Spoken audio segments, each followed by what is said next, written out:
진드기 예방은 크게 기피제를 사용하는 것과 외부 구충제를 먹거나 바르는 것으로 나눌 수 있는데요. 기피제의 경우 피부에 뿌려주시거나 목걸이 형식으로 차게 됩니다. 피부 지질층으로 약들이 침투되어 피부 지질층을 이제 코팅하는 효과로 약간의 보호 효과, 기피 효과가 발생하게 되는데요. 기피제의 경우 산이나 수풀에 갈 경우 미리 뿌려서 사용한다면 약간의 진드기 감염을 예방하는 효과를 보일 수 있습니다.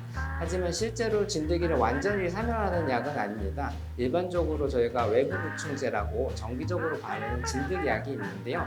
일반적으로 한 달에 한 번씩 외부 구충제를 피부에 도포하거나 먹는 등의 형태로 구충을 진행하게 됩니다. 외부 구충제의 경우 실제로 진드기가 피를 흡혈할 경우 약 성분이 진드기에게 흡수하게 되어 진드기가 사멸하는 효과를 볼 수 있습니다. 제품에 따라 내부 구충제, 심장 사상충 예방 등의 여러 효과도 가지고 있기 때문에 외부 구충제 사용 시 구충의 범위를 확인하고 사용하시는 게 좋겠습니다. 우선 진드기에 물린다면 진드기를 떼어주시는 게 좋습니다. 작은 진드기의 경우 핀셋이나 잡을 수 있는 도구로 진드기를 피부에서 떼어주시는 게 좋고, 이미 피를 먹어 좀 커진 진드기의 경우 집에서 떼어주셔도 되긴 하지만 떼어내실 때 이빨 같은 부분이 남을 수 있기 때문에 적절한 도구가 없다면 동물병원에 내원하시어 떼어주시는 것이 좋을 것 같습니다. 또한 너무 많아 떼기 어려운 경우도 많은데요. 실제로 병원에 내원하는 경우 발 한쪽에 수백 마리씩 있는 경우도 많은데요. 이런 경우에는 다 떼기가 어렵기 때문에 진드기 구충제를 외부에 도포를 해서 진드기 구제를 하게 됩니다. 진드기가 피를 먹게 되면 약물이 작용을 하게 되어 진드기가 죽게 되는데요. 일반적으로 2, 3일 정도 시간이 지나면 진드기가 죽게 되고, 진드기가 죽은 상태로 피부나 피모 사이에 이제 남아 있을 수가 있어 그런 부분들은 이제 빗질이라든가 목욕을 통해서 제거해 주시면 좋을 것 같습니다. 또한 이런 진드기 매개 질환에 대해 알고 계시는 것이 중요한데요. 진드기 매개 질환의 경우 주로 빈혈이라든가 혈소판 감소 등을 일으키는 형태로 나타나게 됩니다. 진드기에 물리고 한 달 이내에 혀가 창백해지거나 힘이 없거나 열이 나거나 멍이 든다면 반드시 빠른 시간 내에 동물병원으로 내원하시어 상태를 체크해 보는 것이 좋겠습니다. 특히 진드기 질환 중에 굉장히 위험한 질환으로 중증 열성 혈소판 감소증이라는 질환이 있는데요.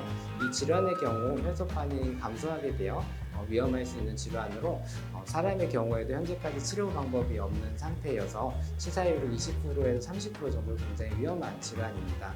그렇기 때문에 이런 증상이 보이신다면 반드시 병원으로 내원하시어 적절한 처치를 받는 것이 좋겠습니다. 신장 사상충의 경우 모기가 심장 사상충의 자충을 강아지에게 옮기는 질환이어서요. 주로 모기가 여름철 등장을 하게 되는데 5, 6월부터는 본격적으로 모기가 많아지기 시작합니다. 이에 4월 정도부터는 반드시 심장 사상충을 예방해 주시면 좋고, 사실 심장 사상충의 경우 모기가 옮기는 거다 보니까 겨울에도 간혹 모기가 있는 경우가 있어서 지역에 따라서 모기가 보이신다면 상시적으로 해주시는 게 권장됩니다. 대표적인 심장 사상충 약에 실제로 라벨에 보면 부작용의 비율이 이제 1.1%라고 되어 있습니다. 1.1%는 백분율로 보면 낮은 비율이지만 약 입장에서는 부작용 빈도가 굉장히 높은 비율이긴 해서요. 100마리 중 1마리가 부작용 빈도를 보이기 때문에 굉장히 독한 약이라고 볼 수 있습니다.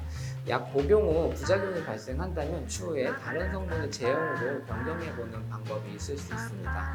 보통 심장 사상충 약이 독하다라고 말하는 부분은 이버맥틴이라는 성분 때문에 그런데요. 이 이버맥틴이라는 성분은 콜리종에서 특히 위험해질 수 있습니다. 2000년대 초반에 콜리종이라든가 목축경, 셰퍼드 등에서 MDR1 유전자의 이상이 발견이 되었는데요.